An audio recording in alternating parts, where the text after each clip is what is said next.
Hello everyone, good morning and welcome you all to Rachna's Naveen Little World. Me, Sunny, and yes, it's a new day, new beginning, and day starts with all you lovely and beautiful people. So आज actually new day, new beginning आणि आपलं Marathi new year आहे. So सगळ्यांना नूतन वर्षाच्या आणि गुढीपाडव्याच्या खूप खूप हार्दिक शुभेच्छा.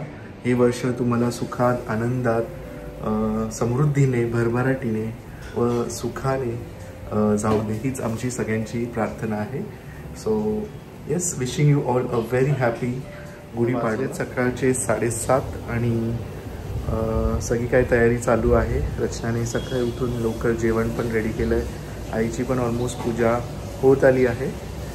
So yes, stay tune.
Sari कुठे घेतली खाण्याला नाही खाण्याला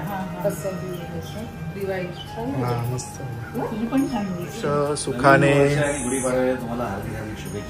तुम्हाला पण समृद्धात ऐश्वर्याने भरभराटीने आरोग्यदायी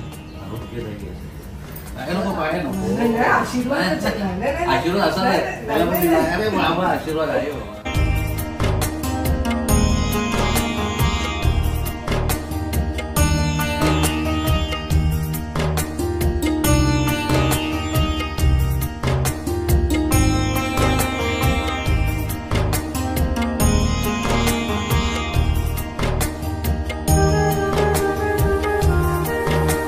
आमच्या घरची पूजा एकदम मस्त झाली. तुम्हाला सगळ्यांना गुढीपाडव्याच्या खूप खूप हार्दिक शुभेच्छा. आणि तुमचा जो नवीन वर्ष आहे त्याच्यात खूप सारं पॉझिटिव्हिटी असू दे, खूप सारं प्रेम असू दे, खूप सारं काय म्हणतात अजून सगळ्या तुमच्या इच्छा, हा सगळं तुमच्या सगळ्या इच्छा पूर्ण होऊन द्या. आणि मस्त मस्त स्वप्न बघा. आज सगळीकडे एवढं छान वाटतंय ना गुढी बघून. सगळी मी तेच म्हणत होते की सगळे खूप छान असे नटले आहेत, सजले आहेत आणि छान अशा पद्धतीने आपला हा जो नवीन वर्ष आहे ते साजरा करतायत. पण वगैरे सकाळीच झालेलं आहे दरवर्षीप्रमाणे. आणि मग त्याच्यानंतर पूजा झाली आणि मग कसं म्हणजे सकाळीच अर्ली मॉर्निंग जेवण झालं की मग सगळ्यांकडे जायला वगैरे मिळतं, तसं टाइम मॅनेज होतं. सो आता आम्ही आलो आहोत वहिनींकडे, त्यानंतर जाणार आहोत आईकडे.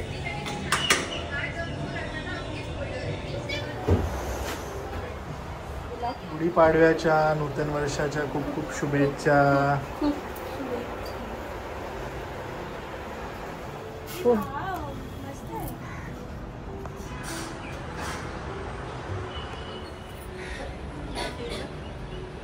पाडव्याच्या खूप खूप हार्दिक शुभेच्छा. अशीच मोठी हो, मस्त मस्त सगळे ये बाबा ये गो तुला पण बोलतो सेम सेम दोघांना सेम सेम मस्त मस्त स्वप्न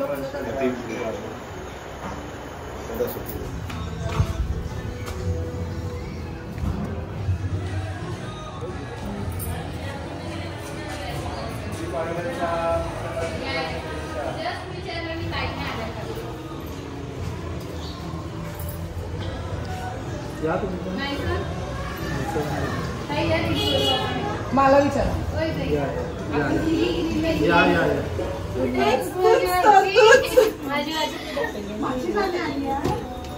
तुम्हाला पण गुढीपाडव्याच्या शुभेच्छा.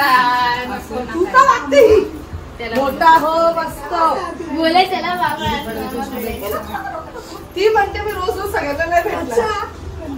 मला इथे येऊन नाचवले. आई वाढ बघत असेल.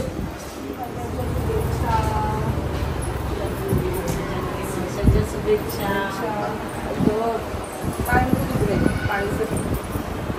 थोडं थोडं खा, जास्त मी जिजू यांशू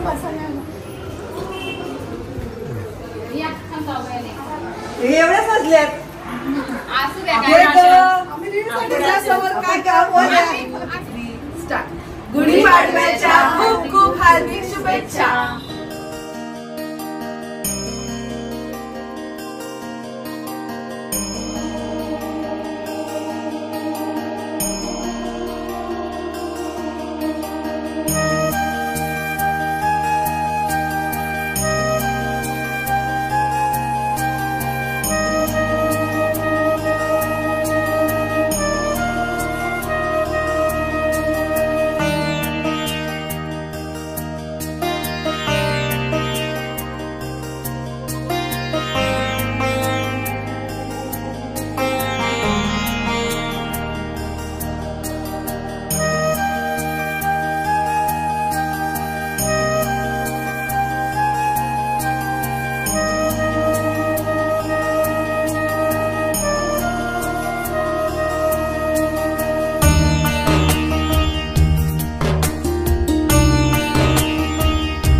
तिला पण सुखात समृद्धात ऐश्वर्यात आनंदात जयजयवंती आरोग्यदायी शुभेच्छा. तुम्हाला पण गुढीपाडव्याच्या हार्दिक शुभेच्छा. बाय. सो आई प्रॅक्टिसला चालली. वाजले दुपारचे 2. एवढ्या उन्हात प्रॅक्टिस आहे. आणि उद्याचा ब्लॉग बघायला विसरू नका, कारण आईने लास्ट मोमेंटला रेडी होऊन म्हणजे लास्ट मोमेंट सांगितलं होतं मी येते बाहेर म्हणून. आधी नाही बोलले होते पण नंतर बोलले, कारण माझी कामं होती ना, मी त्याच्यामुळे नाही बोलले होते. पण मग म्हटलं ठीक आहे. मग एक दिवसच प्रॅक्टिस झाली. असू दे.